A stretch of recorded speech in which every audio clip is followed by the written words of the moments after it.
اس کو جائز نہیں سمجھتے تھے اور ایسے لوگوں کی ان خباثت کا اظہار اور اس کی وضاحت لوگوں کے سامنے کرنا اپنا حق سمجھتے تھے۔ اچھا مفتی صاحب، ماشاءاللہ آپ نے بڑے ہی محدثین کے اقوال پیش کیے ہیں معاویہ رضی اللہ تعالیٰ عنہ کے کاتب وحی ہونے کے متعلق، لیکن یہاں پہ کچھ سوالات پیدا ہوتے ہیں کہ معاویہ رضی اللہ تعالیٰ عنہ تو فتح مکہ کے موقع پر مسلمان ہوئے تھے، تو اس وقت قرآن جو ہے 99% مکمل ہو چکا تھا، تو پھر معاویہ رضی اللہ تعالیٰ عنہ نے اس کے بعد کون سی وحی لکھی؟ اس کی کیا دلیل ہے کہ 99 مکمل ہو چکا تھا؟ تو 99% بھی ہوا ہو، پہلی بات تو اس کی دلیل چاہیے، اور اگر ہوا بھی ہو تو کچھ باقی رہا نا۔ تو جس طرح نبی علیہ السلام کو ایک نظر دیکھ لینے سے ایمان کی حالت میں بندہ صحابی بن گیا، تو صحابیت کا پورا شرف ملے گا کہ آدھا شرف ملے گا؟ پورا شرف، یعنی صحابیت کا پورا شرف مل جائے گا۔ ایک شخص نے ایک لفظ بھی لکھ لیا تو وہ کاتب وحی کا پورا شرف ملے گا کہ آدھا ملے گا؟ آپ یہ بتا سکتے ہیں کہ معاویہ رضی اللہ تعالیٰ عنہ نے کون سی آیت یا کون سا لفظ یا کون سی صورت لکھی ہے؟ کیا آپ یہ بتا سکتے ہیں جو 70 کے قریب صحابہ کاتبین وحی ہیں ان میں سے کس نے کیا کیا لکھا ہے؟ السلام علیکم ورحمۃ اللہ وبرکاتہ۔ بسم اللہ الرحمن الرحیم۔ ناظرین اکرام، ایک مرتبہ پھر نہج اسٹوڈیو کے پلیٹ فارم سے ہم آپ کی خدمت میں حاضر ہیں۔ تو میں ہوں آپ کا ہوسٹ عمر جرار، اور میرے ساتھ موجود ہیں مفتی عتیق الرحمن علوی صاحب۔ تو ناظرین، جیسا کہ آپ جانتے ہیں کہ ہمارا یہ پروگرام جس کا عنوان ہے حقیقت کیا ہے، اس پروگرام میں ہم ان تمام اعتراضات کا ایک تحقیقی اور تنقیدی جائزہ آپ کے سامنے پیش کرتے ہیں کہ جن اعتراضات کو بعض لوگ بنیاد بنا کر صحابہ اکرام کو طعن و تشنیع کا نشانہ بناتے ہیں اور ان پر کیچڑ اچھالنے کی کوشش کرتے ہیں۔ تو گزشتہ ایپیسوڈ میں ہم نے خلافت و ملوکیت کے حوالے سے آپ کے سامنے بات چیت کی تھی کہ کچھ لوگ سیدنا معاویہ رضی اللہ تعالیٰ عنہ پر ایک یہ بہت بڑا اعتراض کرتے ہیں جنہوں نے خلافت کو جو ہے بادشاہت کے اندر تبدیل کر دیا تھا، اور پھر بادشاہت کو ایک بہت برا فعل بنا کے لوگوں کے سامنے پیش کیا جاتا ہے۔ تو مفتی صاحب نے اس کا بڑے ہی مدلل اور جامع انداز میں آپ کے سامنے جواب پیش کیا اور قرآن و حدیث سے دلائل آپ کے سامنے پیش کیے کہ بادشاہت جو ہے یہ کوئی غیر شرعی چیز نہیں بلکہ یہ اللہ تعالیٰ کا انعام ہوتا ہے۔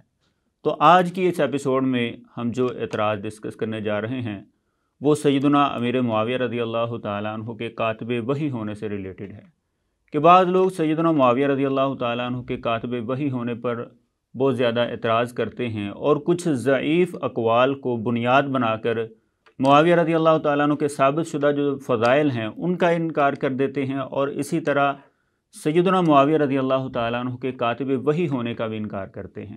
تو چلیے ہم مفتی صاحب سے بات کرتے ہیں کہ سیدنا معاویہ رضی اللہ تعالیٰ عنہ کے کاتب وحی ہونے کے لحاظ سے مفتی صاحب کے پاس کیا دلائل ہیں۔ السلام علیکم مفتی صاحب۔ جی وعلیکم السلام ورحمۃ۔ جی مفتی صاحب کیسے ہیں؟ جی الحمدللہ، اللہ اچھا مفتی صاحب، سیدنا امیر معاویہ رضی اللہ تعالیٰ عنہ پر ایک اعتراض کیا جاتا ہے جی وہ کاتب وحی نہیں تھے، حالانکہ آج تک ہم جو پڑھتے آئے ہیں اور جو سنتے آئے ہیں وہ یہی ہے کہ سیدنا امیر معاویہ رضی اللہ تعالیٰ عنہ جو تھے نبی علیہ السلام کے کاتب وحی تھے۔ تو آپ کے پاس اس کے کیا دلائل ہیں کہ معاویہ رضی اللہ تعالیٰ عنہ واقعی نبی علیہ السلام کے کاتب وحی تھے؟ معاویہ رضی اللہ تعالیٰ عنہ کے ساتھ ان لوگوں کو اصل میں دشمنی ہے، تو ورنہ تو بہت سارے ائمہ، محدثین، رجال پر کتابیں لکھنے والے، سیرت پر لکھنے والوں نے یہ بات بالکل واضح لکھی ہوئی ہے۔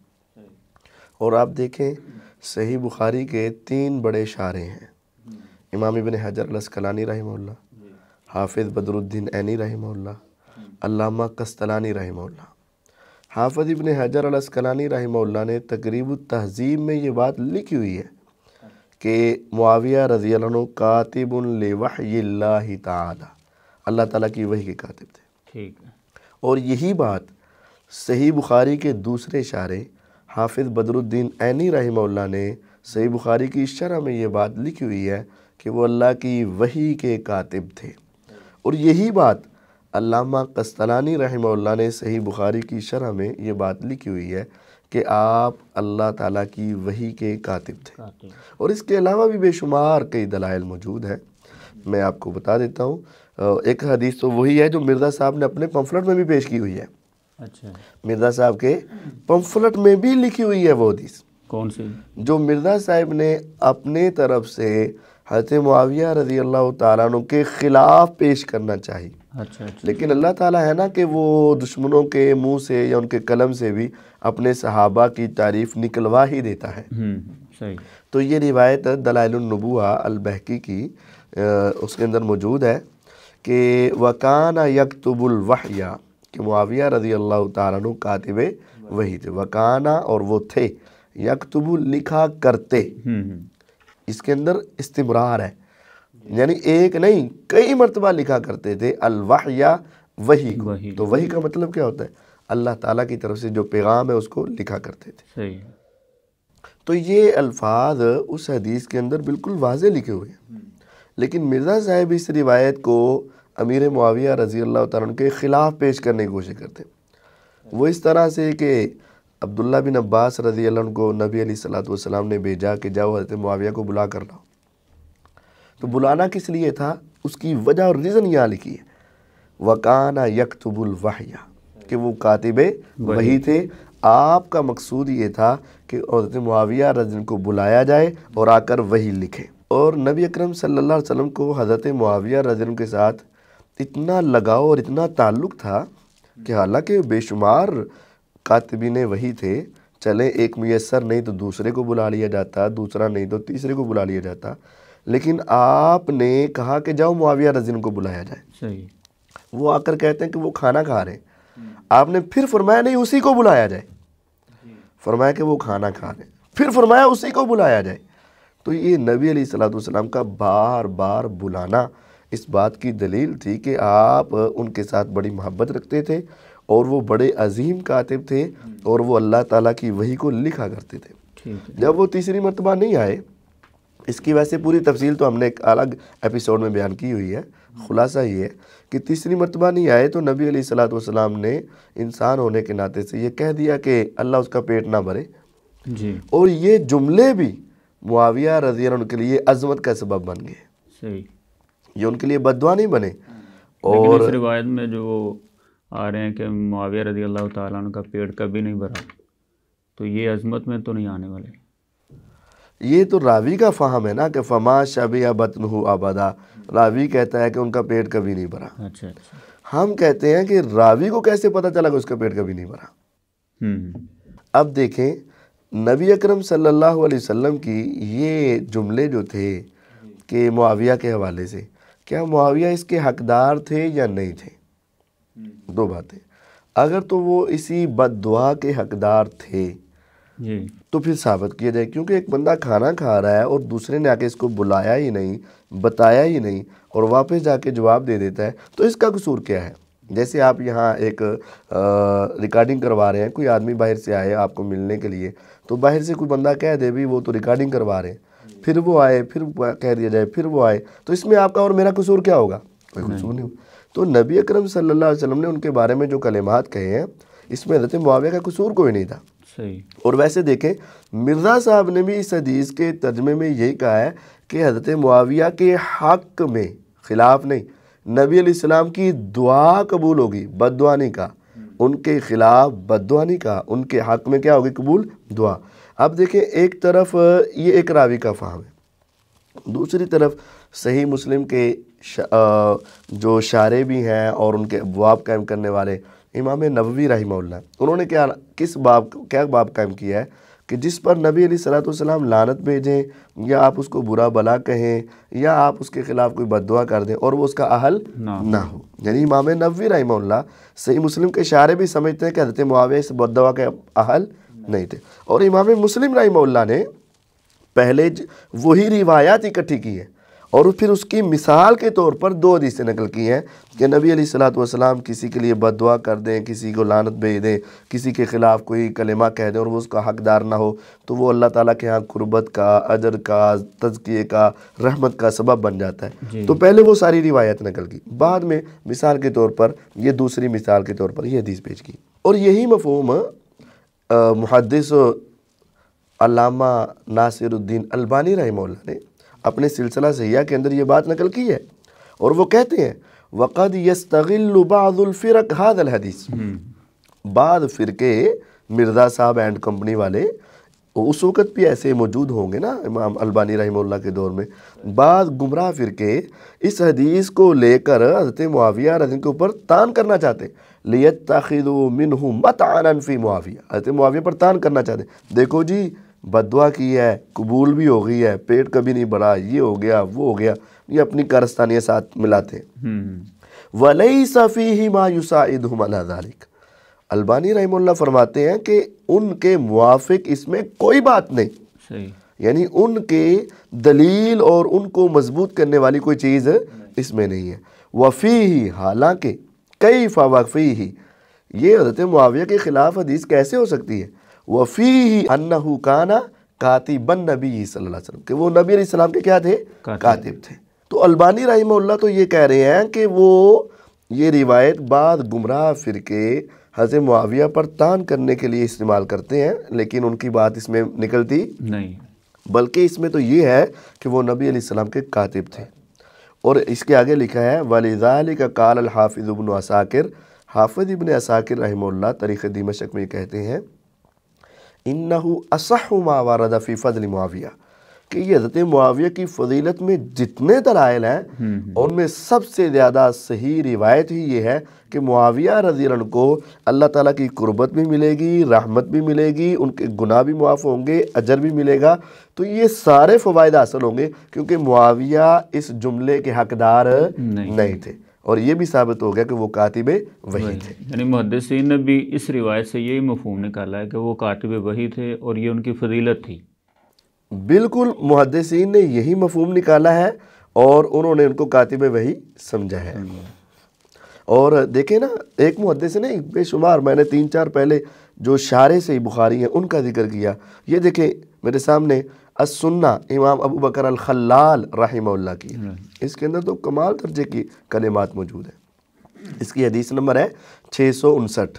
محمد بن جعفر کہتے ہیں کہ ہمیں ابو الحارث نے یہ بات بتائی، ابو الحارث اپنے شاگردوں کو یہ بات بتاتے کہ ہم نے خط لکھا امام ابو عبداللہ احمد بن حنبل رحمہ اللہ کی طرف، اور خط میں 3 باتیں پوچھی کہ اے امام احمد بن حنبل رحمہ اللہ، ہمیں یہ بتائیں جس شخص کا یہ قول ہو، یہ سوچ اور نظریہ ہو کہ معاویہ رضی اللہ عنہ کاتب وحی نہیں ہے، جی، اور اس کا یہ نظریہ ہو کہ معاویہ رضی اللہ عنہ خال المومنین نہیں ہے، اور اس کی یہ سوچ ہو کہ انہوں نے غصب کرتے ہوئے حکومت کو لیا اور پکڑ لیا، آپ اس کے بارے میں کیا رائے رکھتے ہیں؟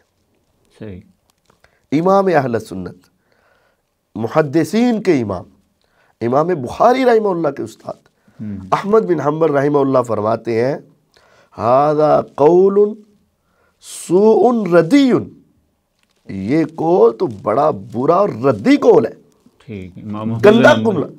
امام صاحب فرما رہے ہیں، امام صاحب حضرت معاویہ رضی اللہ عنہ کی عظمت کا اعتراف کر رہے ہیں اور ان کے مخالفین کے قول کو ردی اور برا قول کہہ رہے ہیں۔ برا، یہاں سے یہ بات بھی ثابت ہوگی، جو کہتے ہیں نا امام احمد بن حنبل رحمہ اللہ فرماتے تھے کہ ان کی کوئی فضیلت نہیں ہے، ہاں جی، یہ قول بھی ان کا رد ہو گیا، ٹھیک ہے، یعنی وہ قول بھی ثابت نہیں ہے۔ وہ قول تو ثابت ہی نہیں نا، اچھا، اس کے مخالف یہ قول ہے کہ جو کہے کہ معاویہ رضی اللہ عنہ خال المومنین نہیں، گندا قول ہے اس کا، ردی قول ہے اس کا، جو ان کو کاتب وحی نہ مانے اس کا قول بہت برا قول ہے، اور جو ان کی حکومت کو کوئی غصب شدہ مانے گندا قول ہے۔ ٹھیک ہے، اور آگے تو کمال کر دی، فرمایا یجانبون ہؤلاء القوم، ایسی قوم سے دور رہا جائے گا، اجتناب کیا جائے گا، ولا یجالسون، ان کے ساتھ مل کر بیٹھا نہیں جائے گا، ان کی مجلسوں میں حاضر نہیں ہوا جائے گا۔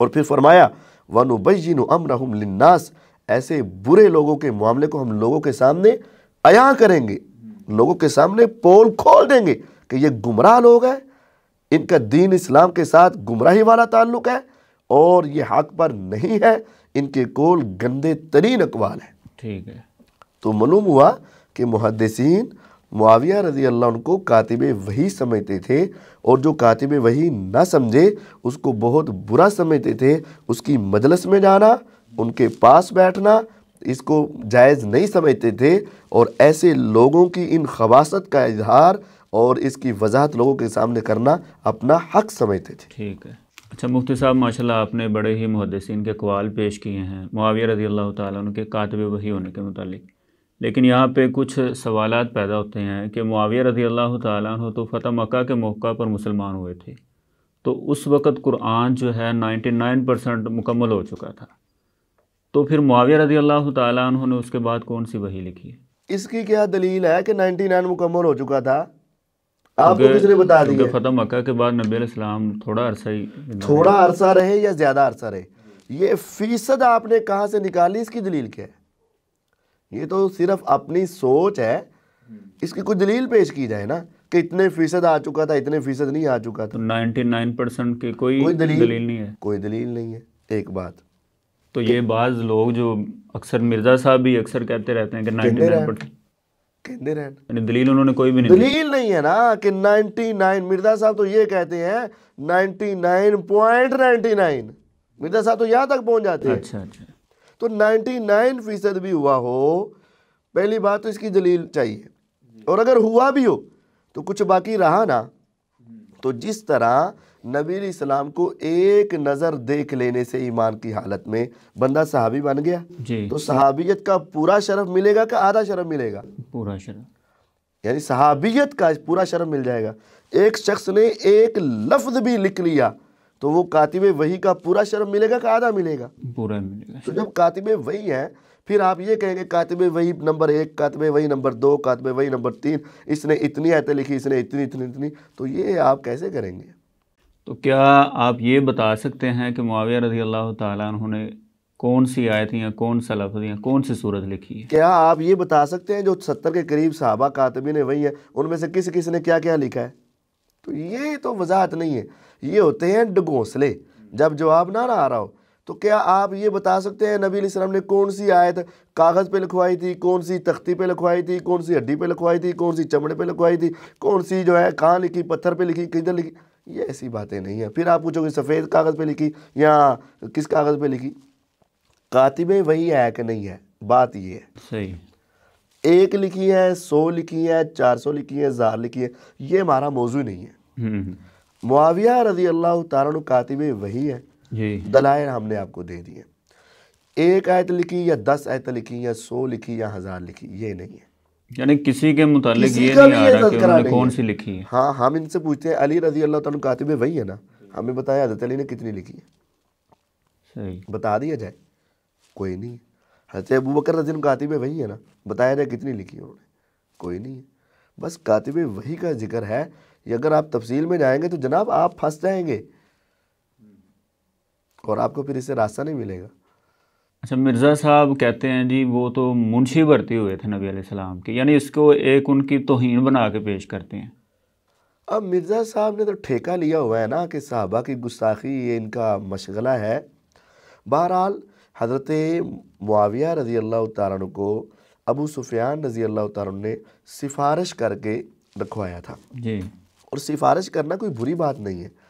نبی علیہ السلام کی حدیث ہے اشفعوا تؤجروا، تم سفارش کیا کرو تمہیں کیا ہوگا؟ اجر ملے گا۔ وَلْيَقْضِ اللَّهُ عَلَى لِسَانِ نَبِيِّهِ مَا شَاءَ، اللہ اپنے پیغمبر کی زبان سے وہی فیصلہ کروائیں گے جو اللہ تعالیٰ چاہیں گے۔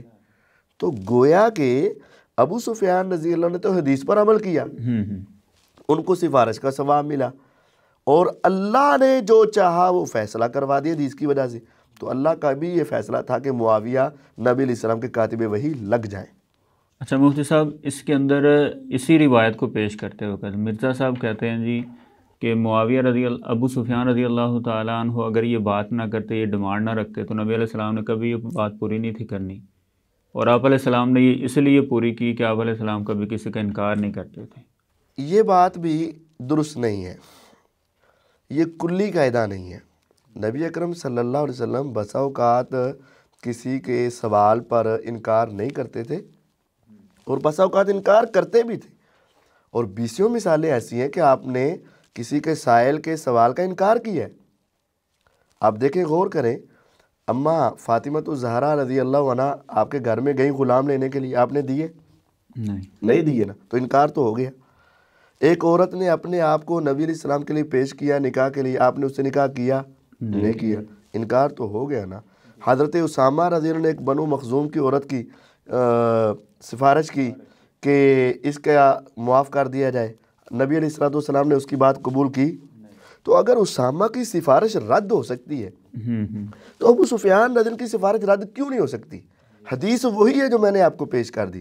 آپ نے فرمایا تم سفارش کیا کرو، تمہیں سفارش کا اجر ملے گا، اللہ اپنے پیغمبر علیہ السلام کی زبان سے وہی فیصلہ کروائیں گے جو اللہ چاہیں گے۔ ادھر سفارش کی اسامہ رضی اللہ عنہ نے، آپ نے قبول نہیں کی، یعنی اللہ کا وہی فیصلہ تھا۔ اور دوسری طرف سفارش کی ابو سفیان رضی اللہ عنہ نے، اور آپ نے قبول کر لی، یعنی وہ قبول نہ کرنا اللہ کا فیصلہ تھا اور یہاں قبول کر لینا اللہ تعالیٰ کا فیصلہ تھا۔ حضرت فاطمہ الزہرا رضی اللہ عنہا نے اپنے لیے غلام مانگے، نہ دیے، یہ اللہ تعالیٰ کا فیصلہ تھا، آپ نے ان کا انکار کیا ہوا ہے۔ عورت نے اپنے آپ کو پیش کیا، آپ نے نکاح نہیں کیا، تو یہ اللہ کا فیصلہ تھا۔ آپ نے کہا کہ یہ ڈیمانڈ والی جو بات ہے یہ درست نہیں ہے، تو یہ تو روایت کے الفاظ نہیں ہیں؟ روایت کے الفاظ ہے، لیکن یہ کلی قاعدہ نہیں۔ میں نے یہی کہا کہ یہ ہمیشہ کے لیے قاعدہ نہیں ہے کہ اگر نہ آپ سے جو بھی مانگا جائے کبھی بھی انکار نہیں کریں گے۔ کبھی آپ انکار کر دیتے تھے، کبھی آپ انکار نہیں کرتے تھے۔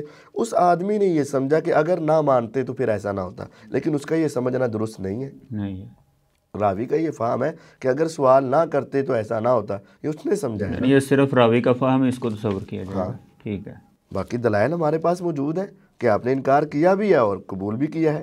اچھا مفتی صاحب، آخر میں یہ بتا دیں کہ بعض روایتوں کے اندر آتا ہے کہ وہ کاتب تھے، تو بعض میں اب آپ یعنی محدثین بتا رہے ہیں کہ وہ کاتب وحی تھے، تو یہ جو کاتب کا اگر ہم بات تسلیم کی جائے، اسی کو لیا جائے کہ وہ کاتب تھے نبی علیہ السلام کے، تو پھر اس میں تو پیچھے بات وہی والی باقی نہیں نہ رہتی۔ تو یہ بھائی جان یہی بات جو ہے اکثر یہ مرزا صاحب بھی کہتے ہیں کہ وہ کاتب بھرتی ہوئے تھے، لیکن ایک لیکچر میں انہوں نے یہ بھی کہا ہوا ہے کہ وہ کاتب وحی ہونے کے ساتھ کچھ اور بھی تھے۔ اب ایک تو یہ بھی بتا دیں کہ کچھ اور کیا تھا۔ ہاں جی، یہ دونوں ہی تھے۔ یہ میرے معاویہ رضی کی مزید فضیلت ہے جی کہ وہ کاتب وحی بھی تھے اور کاتب خطوط بھی تھے۔ صحیح۔ وہ بادشاہوں کی طرف خط لکھا کرتے تھے جو نبی علیہ الصلوۃ والسلام کے نیچے مہر لگا کرتی تھی۔ کاتب لکھنے والا، وحی بھی اور غیر بھی۔ جہاں کاتب آیا یہ بڑا لفظ ہو گیا، اس میں وحی بھی شامل ہے اور دوسرے خطوط بھی شامل ہے۔ جب کاتب وحی آیا تو مزید وضاحت ہو گئی کہ حضرت معاویہ رضی اللہ تعالیٰ عنہ نبی علیہ الصلوۃ والسلام کے ہاں اتنے قابل اعتماد شخص تھے کہ آپ اپنے خطوط ان سے لکھوایا کرتے تھے۔ صحیح۔ اور اتنے قابل اعتماد شخص تھے کہ اللہ کی وحی بھی آپ ان سے لکھوایا کرتے تھے۔ تو دونوں چیزیں ہی لکھنا معاویہ رضی اللہ کی فضیلت ہے، صرف ایک نہیں، یہ تو ڈبل فضیلت ہے ان کی۔ کہتے ہیں حضرت معاویہ کو منشی پرتی کرایا۔ او بھائی، اگر منشی بھی ہے تو منشی دیکھ ہے کس کا؟ ہے تو نبی علیہ السلام کا منشی ہے نا۔ اور آقا کا منشی ہونا بھی کوئی معمولی بات نہیں ہے، یہ نبی علیہ الصلوۃ والسلام کے ساتھ نسبت ہی کافی ہے۔ چاہے ان کا کاتب ہو جائے، ان کو کاتب وحی کہہ لیا جائے، کاتب خطوط کہہ لیا جائے، منشی بھی کہہ لیا جائے، اپنی طرف سے یہ توہین کرنا چاہتے ہیں۔ میں کہتا ہوں معاویہ کی عظمت کے لیے یہی کافی ہے کہ وہ میرے آقا کا منشی ہے۔ بالکل صحیح ہے۔ اچھا مفتی صاحب، یہ تو الحمدللہ بات کلیئر ہو گئی ہے کہ معاویہ رضی اللہ تعالیٰ عنہ کاتب وحی تھے نبی علیہ السلام کے، اور محدثین کا بھی یہی فیصلہ ہے۔ اب ایک اور چھوٹا سا اعتراض میں ڈسکس کرتا چلوں کہ بعض لوگ سیدنا معاویہ رضی اللہ تعالیٰ عنہ کے خال المومنین ہونے پر اعتراض کرتے ہیں اور کہتے ہیں کہ وہ خال المومنین نہیں تھے، اور پھر اس کو ایک مذاق کے طور پہ بھی لوگوں کے سامنے پیش کیا جاتا ہے، یعنی ان کے اس لقب کو مذاق بنایا جاتا ہے مرزا صاحب کی طرف سے بھی، اور ان کے جو فالورز ہیں وہ بھی، کہ جی ماموں کہتے ہیں، اور اس کا مذاق اڑاتے ہیں کہ مومنین کے ماموں وہ کیسے ہو سکتے ہیں۔ تو اس کی کیا حقیقت ہے؟ پہلی بات تو یہ ہے کہ ان کے دلوں میں اصل میں اہل بیت کا بغض کوٹ کوٹ کے بھرا ہوا ہے۔ یہ جو ماموں کی اصطلاح بطور مذاق اور توہین ہے نا، یہ قیامت والے دن ان کو جواب دینا پڑے گا کہ یہ صحابہ کی گستاخی ہے۔ صحیح۔ اور کیا حضرت امیر معاویہ رضی اللہ عنہ کی ہمشیرہ ام حبیبہ رملہ بنت ابی سفیان کو نبی علیہ الصلوۃ والسلام کی بیوی مانتے ہیں کہ نہیں مانتے؟ صحیح۔ اگر تو مانتے تو وہ ماموں بنے، جی بالکل، خال المومنین بنے، اور یہ ان کے لیے بڑے عظمت کی بات ہے نبی علیہ السلام نے فرمایا تھا کل نسب و سحر تنقطع الا نسب و سحر، قیامت کے روز سارے نسب اور سسرال ختم، لیکن میرا نسب اور میرے سسرال قیامت کو بھی فائدہ دیں گے، قائم رہیں گے۔ صحیح۔ ایک لحاظ سے اگر یہ معاویہ رضی اللہ کو اپنا ماموں نہیں مانتے تو ان کو کہہ دینا چاہیے کہ اماں ام حبیبہ بھی ہماری ماں نہیں ہے، کہہ دے، کیونکہ وہ تو مومنوں کی ماں ہے، خال المومنین ہے۔ حضرت معاویہ مومنوں کے ماموں ہیں، اگر یہ ماموں نہیں تو ٹھیک ہے، سمجھ لوے کہ میں کیوں ہیں۔ تو پھر دوسرے صحابہ کرام جو ہے نبی علیہ السلام کی ازواج کے تو بھائی تھے، جیسا کہ ابن عمر ہیں، تو وہ بھی مومنین کو بھی کے کہا ماموں جائے گا ہیں، ماموں۔ وہ بھی مومنین کے ماموں ہیں، اور اس کے بارے میں دلائل موجود ہے۔ صحابہ، محدثین، تابعین ان کو مومنین کے ماموں کہا کرتے تھے۔ یہ بات یاد رکھیں کہ معاویہ رضی اللہ عنہ واقعتاً صرف مومنوں کے ماموں ہیں، اور نبی علیہ السلام کی بیویاں صرف مومنوں کی مائیں ہیں۔ جی۔ جو ان کو ماں نہیں سمجھتا یا ان کے بھائیوں کو اپنا ماموں نہیں سمجھتا تو یہ اس کو اپنا فیصلہ ہے کہ وہ اپنے آپ کو مومن کہلوانا چاہتا ہے کہ نہیں کہنا۔ ہم تو کہتے ہیں مومنوں کے ماموں ہیں، اور نبی علیہ السلام کی تمام بیویوں کے بھائی جو ہیں وہ مومنوں کے ماموں ہیں۔ آپ دیکھیں امام احمد بن حنبل رحمہ اللہ نے یہ بالکل بات واضح کی ہوئی ہے۔ زکریا بن یحییٰ کہتے ہیں کہ ابو طالب نے ہمیں بتایا کہ انہوں نے ابو عبداللہ امام احمد بن حنبل رحمہ اللہ سے سوال کیا تھا، یہ 657 نمبر حدیث ہے۔ پوچھا اقول معاویہ خال المومنین، کیا یہ میں کہہ سکتا ہوں کہ معاویہ جو ہے مومنوں کے ماموں ہیں؟ وابن عمر خال المومنین، اور کیا میں حضرت عبداللہ بن عمر کو جو حفصہ کے بھائی تھے ان کو بھی میں مومنوں کے ماموں کہہ سکتا ہوں؟ امام احمد بن حنبل رحمہ اللہ، امام اہل سنہ والجماعہ، امام بخاری کے استاد، وہ کہتے ہیں نعم معاویہ تو اخو ام حبیبہ، معاویہ چونکہ ام حبیبہ بنت ابی سفیان رضی اللہ کے بھائی ہیں، اور حضرت عبداللہ بن عمر چونکہ حفصہ جو نبی علیہ السلام کی بیوی ہیں ان کے بھائی ہیں، تو یہ دونوں مومنین کے ماموں ہیں۔ میں نے پھر پوچھا اقول معاویہ تو خال المومنین، کیا میں معاویہ رضی اللہ کو مومنوں کے ماموں کہہ سکتا ہوں؟ فرمایا نعم، تمہیں بتا تو رہا ہوں کہ ان کو ماموں کہہ سکتے ہو۔ تو یہ ان کا ماموں کہلوانا، مومنوں کا ماموں کہلوانا، یہ ان کی فضیلت ہے۔ یہ بیچارے چاند پر تھوک کر اپنا منہ گندا کر رہے ہیں، معاویہ کے خال المومنین کا انکار کر کے اصل میں اپنے ایمان کا انکار کر رہے ہیں۔ اگر ہم ان کو کہیں تو ان کو تکلیف ہوگی، ویسے اپنی زبان سے ہی یہ اپنے آپ کو مومنوں سے خارج کر رہے ہیں۔ جزاک اللہ مفتی صاحب، ماشاءاللہ آپ نے بڑے ہی اچھے انداز میں اور مدلل انداز میں ان دونوں اعتراضات کا جواب جو ہے ہمارے ناظرین کے سامنے پیش کیا ہے۔ تو ناظرین، آج کی اس ایپیسوڈ میں یہ دونوں اعتراضات جو تھے کلیئر ہو گئے، اور مفتی صاحب نے یہ واضح کر دیا کہ معاویہ رضی اللہ تعالیٰ عنہ کاتب وحی تھے، اور یہ محدثین کا فیصلہ تھا، اور اس پر انہوں نے کئی دلائل بھی دیے، اور اسی طرح معاویہ رضی اللہ تعالیٰ عنہ کو محدثین خال المومنین بھی سمجھا کرتے تھے کہ وہ مومنین کے ماموں ہیں۔ تو آج کی اس ایپیسوڈ کا وقت ہمارا مکمل ہو چکا ہے، تو نیکسٹ ایپیسوڈ میں انشاءاللہ العزیز ہم اور اعتراضات کے متعلق بھی بات کریں گے، تو ہمارے ساتھ رہیے۔ والسلام علیکم ورحمۃ اللہ وبرکاتہ۔